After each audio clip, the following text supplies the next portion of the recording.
Бүгүн Ысык көл районундагы Жетөгүздүн Кооз жерине кыска саякатка чыгабыз.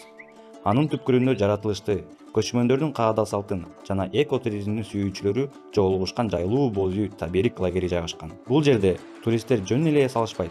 Алар жер жана маданият менен гармонияда жашоо эмнени билдирерин сезишет.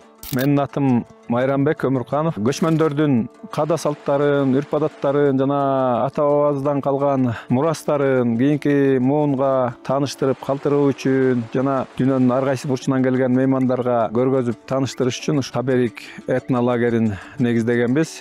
Лагердин менен бир сыйра көргөзүп тааныштырып берейин. Жүрүңүздөр.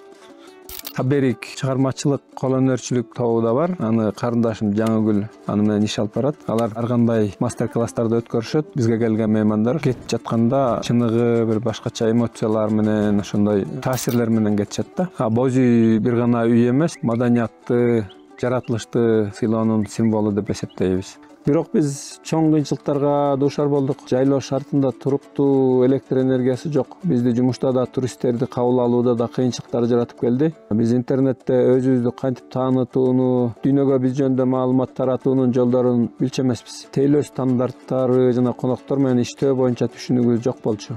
Бул өптүн колдоосу аркылуу мунун баарын этап менен үйрөнүп, аракет кылып өздөштүрүүгө мүмкүнчүлүк алдык. Бул өптүн колдоосу аркасында биздин лагерибиз жашыл энергияга гана эмес, туруктуулукка да ээ болду. Биз сезонду узарталдык, генераторлордон көз карандылыкты азайтып, жаңы жумуш орундарын түзүп алдык. Бүгүнкү күндө Таберик боз үй комплексинде 4 айым жана 2 эркек иштейт.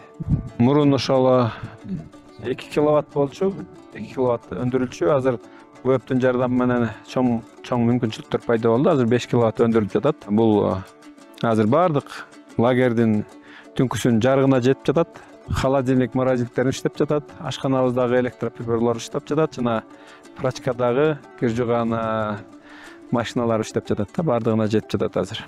Бул өптүн соодага көмөк көрсөтүү долбооруна чоң рахмат, чоң ыраазычылык билдиребиз. Анткени окуялуу туризмдин өнүгүшүнө чоң салым кошуп жатат. Чоң рахмат. Соодага көмөк көрсөтүү долбоору Финляндия өкмөтү тарабынан каржыланып, БООП жана ФСДС коомдук фонду менен биргеликте ишке ашып жатат. Долбоордун алкагында гранттык колдоонун эсебинен 16 бенефициар 5 практикалык чечим ишке ашырды. Алар айлана чөйрөгө аз зыян келтирген туруктуу климаттык өнүгүүгө өбөлгө болду. Туристтик бизнеске таандык башка субъектилерге да колдонууга ылайыктуу болду.